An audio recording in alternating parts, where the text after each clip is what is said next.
Aduh, ini kuliah perdana kita, teknologi produksi ya.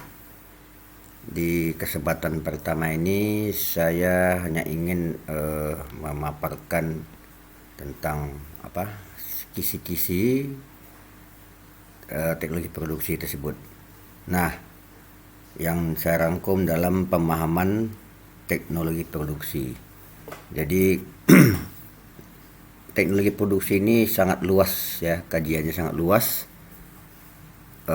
dan ini juga dipelajari untuk mahasiswa D3 dan S1, sehingga perlu adanya pembatasan-pembatasan sehingga sasarannya tepat untuk Anda yang di program Diploma 3.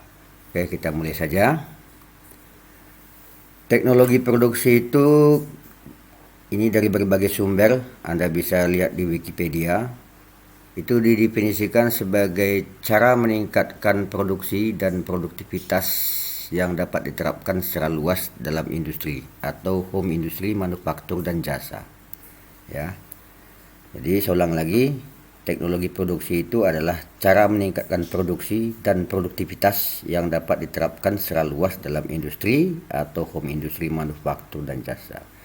Nah, ini tolong disimak pemahaman pengertian ini. Ini ada kata-kata produksi, ada kata-kata produktivitas, ada kata industri, home industry, manufaktur, jasa dan sebagainya. Ini tolong dipahami betul. Nah, ini ada 3 kata, produk, produksi dan produktivitas ya. Ini 3 kata yang berbeda maknanya. Kalau kita bicara produk, itu produk dapat diartikan sebagai barang atau jasa ya. Jadi produk itu tak selamanya benda nyata, tapi bisa juga dalam bentuk jasa ya. Kalau barang jelas ya, seperti meja, kursi, komputer dan sebangsanya. Kalau jasa itu tukang pangkas misalkan ya, perbankan, transportasi ya, itu dikatakan jasa. Namun itu juga masuk dalam produk ya, disebut produk ya. Kemudian ada istilah produksi ya. Produksi itu diartikan sebagai proses untuk menghasilkan suatu produk. Nah, perhatikan nih penekanannya. Berarti produksi itu penekanannya pada proses. Perhatikan ya. Produksi itu penekanannya pada proses. Untuk apa? Untuk menghasilkan suatu produk. Ya. Apa itu produk? Ya, barang dan jasa tadi. Jadi prosesnya yang ditekankan itu dikatakan produksi. Jadi produksi itu proses untuk menghasilkan suatu produk. Sementara produktivitas itu kata sifat ya, yaitu kemampuan produksi. Nah, kemampuan produksi. Titik tekannya kemampuan produksi. Apa itu produksi? Yaitu tadi proses untuk menghasilkan produk. Produk itu apa? Barang dan jasa. Nah, dari ketiga kali kata ini dia bisa kan dan maknai ini. Produktivitas kemampuan produksi. Sementara produksi itu proses untuk menghasilkan suatu produk. Produk itu sendiri barang dan jasa. Jadi sudah terlihat kan kaitan hubungannya antara produk, produksi dan produktivitas. Kemudian di sini ada kata-kata industri ya. Industri itu yaitu dapat diartikan sebagai produktivitas skala besar ya, di tempat produksi yang khusus. Ini. Jadi produktivitas skala besar. Apa itu produktivitas? Nah, ini tadi kemampuan produksi. Nah, ya. Jadi produktivitas skala besar di tempat yang khusus. Artinya ada tempat khusus untuk melaksanakan produktivitas skala besar ini. Itu dikatakan industri. Nah, coba lagi Anda simak sendiri ya. Kaitan antara industri dengan produktivitas, produksi dan produk. Bisa ya? Industri yaitu produktivitas skala besar di tempat produksi yang khusus. Sementara produktivitas itu kemampuan produksi. Nah, dan seterusnya sampai ke produk. Sehingga ada dapat kaitannya antara produksi dan produk, antara industri dan produksi, antara industri dan produktivitas. Semua itu berkaitan. Kemudian ada istilah namanya home industry ya. Home industry itu produktivitas skala kecil. Ya, kalau tadi skala besar industri home industry yaitu skala kecil. Di tempat produksi rumahan. Nah, ini cirinya nih. Jadi kalau tadi industri itu butuh tempat khusus, yaitu bisa jadi pabrik ya, pabrik atau misalkan tempat usaha jasa layanan transportasi, terminal segala macam kan gitu. Kalau home industry tempatnya di mana? Rumahan. Nah, itu produktivitasnya skala kecil. Ya. Jadi home industry itu produktivitas skala kecil di tempat produksi rumahan. Nanti kalau saya tanya apa kaitan home industry dan produk, sudah tahu ya, harus bisa menjawab. Ini saya sudah sistematis saya paparkan ini. Ada lagi istilah manufaktur. Manufaktur yaitu industri. Apa industri? Ya ini tadi, produktivitas skala besar di tempat produksi khusus. Apa itu? Industri yang menggunakan sejumlah peralatan modern. Ya. Industri yang menggunakan sejumlah peralatan modern serta program manajemen produksi yang teratur dan terukur. Ya, itu manufaktur. Jadi bayangkan ini industri yang menggunakan peralatan modern. Jadi ciri manufaktur itu peralatannya modern dan dia sudah punya sistem manajemen yang baik untuk produksi. Jadi ada sistem manajemen untuk SDM, sistem manajemen untuk pemasaran, sistem manajemen untuk penjualan dan sebagainya mereka punya. Itu sudah terukur ya, sudah teruji dan dilaksanakan secara teratur. Itulah manufaktur. Ini identik dengan perusahaan-perusahaan skala besar ini ya. Kalau industri itu bisa jadi mungkin bukan belum skala besar, tapi kalau skala besar sudah menggunakan peralatan modern itu dikatakan industri manufaktur ya. Kemudian nanti industri dibagi dua, ada industri barang, ada industri jasa. Industri barang yaitu industri dalam menghasilkan barang, jelas ya. Kalau industri jasa yaitu industri dalam memberikan layanan jasa. Jadi produknya barang dan diproduksi skala besar di tempat khusus dikatakan industri barang. Ya. Kalau barangnya jasa di tempat rumahan ya, berarti apa itu? Home industry jasa, kan gitu lagi logikanya. Nah, itulah. Anda harus bisa ya menghubung-hubungkan antara satu item ini dengan item lain. Ya. Jadi saya ulangi lagi, teknologi produksi yaitu cara meningkatkan produksi dan produktivitas yang dapat diterapkan secara luas dalam industri atau industri manufaktur dan jasa. Dapat diterapkan secara luas ini pengertiannya tidak terbatas ya. Bisa di lini mana saja ya. Bisa di lini home industri kecil, industri menengah atau industri besar atau manufaktur. Jadi secara luas itu maksudnya. Ya. Dan ini lagi saya singgung dikit mengenai home industry. Home industry itu tadi kan skalanya rumahan, ya produktivitasnya kecil. Di sini cirinya lagi home industry itu berarti dia yang memproduksi, dia pekerja, dia bosnya, dia mengatur. Jadi ini biasa home industry itu kecil ya. Jadi semua bergabung di situ, manajemennya situ, tempat produksi di situ, namanya rumahan. Tapi kalau industri yang ada di pabrik itu sudah khusus manajemennya, sudah khusus tempat pabriknya, sudah khusus pula tempat yang diposkan untuk lain-lain. Ya, ini gambaran teknologi produksi.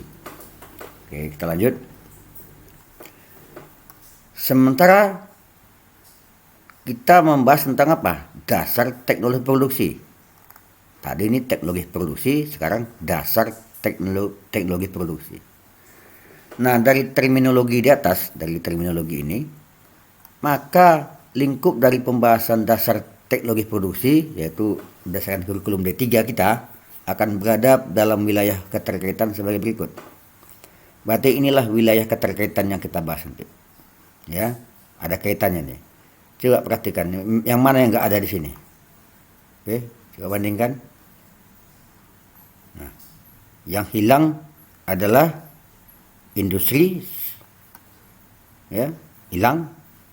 Industri nggak ada lagi di sini. Karena kajian kita dasar teknik produksi itu industri rumahan, ya. Apa lagi yang hilang? Manufaktur. Ya, di sini kita nggak bahas industri skala besar. Yang kita kupas adalah home industry, usaha rumahan. Sesuai dengan target D3, Anda diharapkan bisa mandiri, bisa berwirausaha. Makanya kita tidak mentargetkan industri atau manufaktur, tapi yang kita targetkan adalah home industry. Oke ya. Nah, dari semua ini kan lingkup keterkaitannya nih. Yang kita kupas nanti, konsentrasi pembahasannya ada di sini, di masalah produksi dan produktivitas, ya. Kita nggak mengupas masalah produk, ya. Kita nggak mengupas masalah industri itu gimana. Kita nggak mengupas masalah industri barang saja, tapi kita kupas masalah produksi dan produktivitas. Tapi juga terkait dengan sini, ya. Jadi ini yang ada kaitannya dengan produk, ada kaitan dengan industri, ada kaitan dengan industri barang, ada kaitan dengan industri jasa. Tapi kita penekanannya ada di masalah produksi dan produktivitas. Ya. Saya ulangi lagi. Produksi tadi apa? Proses untuk menghasilkan suatu produk. Sementara produktivitas kemampuan produksi. Kebayang ya? Oke, jadi titik tekannya di sini, masalah produksi dan produktivitas. Oke, kita lanjut. Nah, kita masuk judul baru. Berarti kita sudah tahu bahwa kita akan membahas produksi dan produktivitas. Nah, ini dia. Ini tadi yang kita tekankan. Di sini ada kata-kata proses dan ada kata-kata kemampuan. Apa itu proses? Produksi adalah proses untuk menghasilkan suatu produk. Proses di sini dapat diartikan sebagai serangkaian tahapan pekerjaan yang dilaksanakan secara sistematis berdasarkan ketetapannya sesuai SOP. Coba Anda pahami dulu. Proses di sini diartikan sebagai serangkaian tahapan pekerjaan, ya. Serangkaian tahapan pekerjaan yang dilaksanakan secara sistematis. Bayangkan ada tahap-tahapan pekerjaan, ada sistematika pelaksanaannya berdasarkan ketetapannya. Apa ketetapan tuh? Aturan mainnya. Berarti ada panduannya, ada pedomannya. Sesuai SOP. Ya, SOP itu singkatan dari Standard Operating Procedure. Bedakan antara ketetapan dengan SOP ya. Bedakan, ya. Ketetapan ini maksud buku panduannya. SOP Standard Operating Procedure. Berarti ini detail lagi nih. Berarti kalau ketetapan sini pedoman, misalkan di sini melubang menggunakan bor misalkan. Nah, SOP itu mengatur bagaimana cara menggunakan bor. Nah, itu ya, bedakan ya. Di sini cara menggunakan bor mungkin tak dikatakan lagi karena panduannya 1 gunakan bor untuk melubang, 2 gergaji untuk motong. Nah, gitu. Nah, bagaimana gunakan gergaji, bagaimana gunakan bor. Nah, itu ada SOP-nya. Standard Operating Procedure menggunakan bor. Standard Operating Procedure menggunakan gergaji dan sebagainya. Oke, itu proses. Ya. Jadi, proses di sini untuk menghasilkan produk berarti tahapan-tahapan pekerjaan yang dilaksanakan secara sistematis. Oke. Terus untuk produktivitas yaitu kemampuan produksi. Kemampuan di sini dapat diartikan sebagai upaya pengolahan, ya, upaya pengolahan mengutamakan penerapan K3. Ya. Upaya pengolahan mengutamakan penerapan K3 dengan memberdayakan aspek. Ada 3 aspek di sini. Keterampilan kerja, manajemen produksi, dan teknologi peralatan. K3 singkatan apa itu? Kesehatan dan keselamatan kerja. Itu utama. Itu di atas segalanya, ya. Makanya upaya pengolahan mengutamakan penerapan K3 dengan memberdayakan 3 aspek ini. 3 aspek ini kalau diberdayakan, maka kemampuan produktivitasnya akan semakin tinggi. Tapi kalau ketiga ini lemah, maka produktivitas akan menurun. Ya. 3 hal ini, keterampilan kerja, manajemen produksi, dan teknologi peralatan. Ya. ini yang kita kupas jadinya. Makin menyempit ya. Kalau tadi dari sini meluas, ini menyempit tambah sempit. Jadi yang kita kupas nanti pedoman proses, SOP proses, K3, keterampilan kerja, manajemen produksi dan teknologi peralatan. Itu yang kita kupas sesuai di sini ya. Berdasarkan seluruh kajian-kajian di atas, nah berdasarkan ini tadi, maka dapat kita rangkum menjadi tema materi bahasan perkuliahan kita nanti di dasar teleproduksi, yaitu ada 6 sesungguhnya. 1 K3, kedua ini teknologi peralatan kerja, yang ketiga keterampilan kerja, yang keempat ketetapan proses produksi, yang keempat SOP, yang kelima SOP proses produksi, yang kelima manajemen produksi. Namun karena K3 ini sudah dibahas di mata kuliah tersendiri, maka kita tak akan bahas lagi ya. Ini kalau saya perhatikan ada kuliah tersendiri. Namun demikian pemahamannya akan saya tagih nanti ya di sini ketika ada keterkaitannya dengan bahasan ini keempat nih. Jadi walaupun saya tidak membahas masalah ini, tapi Anda akan saya tanya nanti ketika berbicara K3 kaitannya dengan kelima item nih. Jadi aturannya 6 item, nggak jadi 1 item, tinggal 5 karena ini dah mata kuliah sendiri. Tinggal 5 ini ya. Teknologi peralatan kerja, keterampilan kerja, ketetapan proses produksi, SOP proses produksi dan manajemen produksi. Ini yang kita kupas selama 16 kali pertemuan. Paham ya? Oke, kita lanjut. Dari 5 item tema materi bahasan perkuliahan ini kita kembangkan ya. Kita breakdown menjadi 5 item juga. Saya perhatikan. Yang pertama, teknologi peralatan kerja, yaitu peralatan kerja bangku dan hand tool ya. Nanti ada istilahnya peralatan kerja bangku dan hand tool yang meliputi apa? Ada 4 kriteria. Ada peralatan untuk penandaan dan pengukuran ya.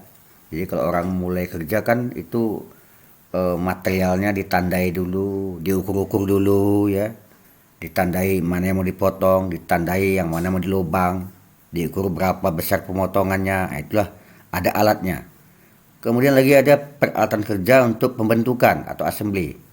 Ya, pembentukan sini memotong ya, melubang, apalagi itu? Motong, melubang, membengkokkan, ya kan, menambal, menyambung, itu pembentukan tuh.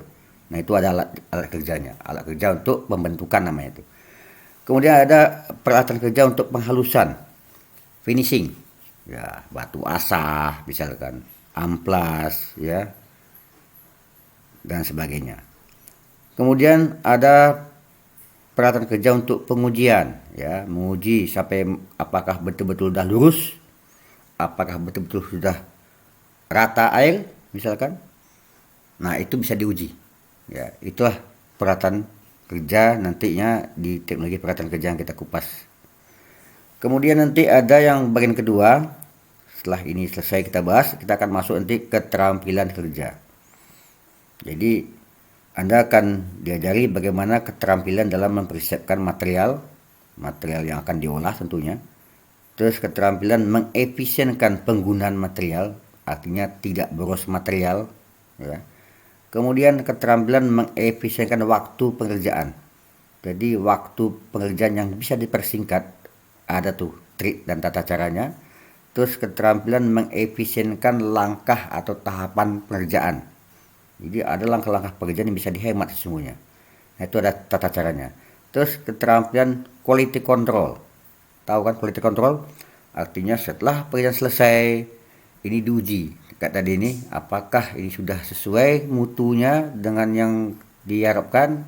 Kalau lolos uji, makanya barang itu siap untuk dipasarkan. Nah, ini punya keterampilan khusus untuk quality control ini. Kemudian yang ketiga, itu sesuai dengan ini tadi, ketetapan proses produksi. Berarti di sini nanti ada istilah gambar kerja. Bagaimana kalian nanti bisa menyiapkan gambar kerja. Nah, ini nanti tema ini atau kajian ini berkaitan dengan gambar teknik ya. Gambar teknik kebetulan saya juga yang bawa. Nanti ini kita kolaborasi di sini, kaitannya di sini nanti. Kemudian nanti ada di ketetapan proses produksi ini prosedur pengerjaan produksi. Gimana prosedurnya? Itu dibukukan, dibuat panduannya. Itu yang menjadi ketetapan proses produksi. Nanti ada lagi prosedur quality control. Jadi gimana menguji atau gimana bisa melihat mutu hasil produksi, itu dibuat panduannya dalam prosedur quality control. Itu yang ketiga, ya. Jabaran. Yang keempat, kita nanti bicara SOP proses produksi. Nah, ini dia. Ada 3 SOP di sini, yaitu SOP cara menggunakan dan perawatan peralatan. Jadi ada SOP menggunakan, ada SOP untuk merawat peralatan. Kemudian ada SOP setiap item pengerjaan produksi. Jadi kalau produksi itu ada 5 langkah, masing-masing langkah ada SOP-nya. Ya, jadi bukan sembarang dikerjakan. Tujuannya apa? Supaya mutu produksinya sama, seragam. Ya. Kemudian ada SOP penanganan dalam keadaan darurat. Nah, ini juga perlu dipersiapkan. Misalkan ada pekerja yang tiba-tiba tangannya kena sabetan mata bor. Itu gimana penanganannya? Bor diapain, orangnya diapain, siapain dulu. Nah, itu ada SOP-nya, ya. Ini ketiga ini termaktub dalam SOP proses produksi, ya. Nah, yang keenam sesuai dengan yang kelima, ya, yang kita bahas manajemen produksi. Nah, ini manajemen produksi. Jabarannya itu ada 6 ini. Pertama, manajemen pergudangan nanti, raw material atau raw delivery. Jadi gimana kalian men-stok material, nanti ada tuh teorinya itu dalam manajemen pergudangan atau raw delivery. Nanti ada manajemen pemasaran, gimana memasarkan produk kalian itu, produk yang sudah jadi. Kemudian bagaimana nanti manajemen pengembangan SDM, ya. Nanti ada manajemen peralatan. Kemudian nanti ada survei pasar yang kita bahas. Kemudian yang terakhir orientasi produk. Saya rasa itu aja yang kita kupas, 5 item. Semoga ini bisa kita bagi dalam 16 kali pertemuan, ya, nantinya. Ini sebagai pendahuluan. Minggu depan kita sudah masuk topik inti untuk bagian yang pertama ini. Oke, itu aja dari saya untuk hari ini. Sampai jumpa di pertemuan kedua. Sudahi saja. Assalamualaikum warahmatullahi wabarakatuh.